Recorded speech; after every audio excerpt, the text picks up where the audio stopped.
વડોદરા શહેરના ગોધરા વિસ્તારમાં આવેલી પાણીની મુખ્ય લાઇનમાં ભંગાણ સર્જાતા પાણીનો વેડફાટ થતો જોવા મળ્યો હતો. વડોદરાના ગોધરા વિસ્તારમાં આવેલી પાણીની મુખ્ય લાઇનમાં અચાનક ભંગાણ સર્જાતા લાખો લીટર પાણીનો વેડફાટ થયો હતો.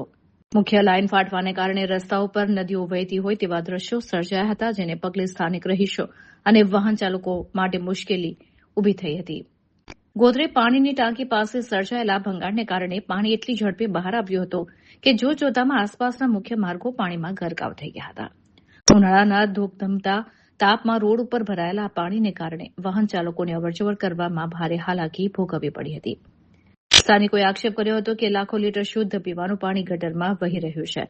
મુખ્ય લાઇનમાં ભંગાણ પડવાથી આ લાઇન દ્વારા પાણી મેળવતા વિસ્તારોમાં જળ સંકટ ઉભું થવાની શક્યતા છે. આ ઘટનાની જાણ થતાં જ તંત્રની કામગીરીને લઈને વિલંબ દેખાતા જ લોકોમાં ભારે રોષ જોવા મળ્યો હતો.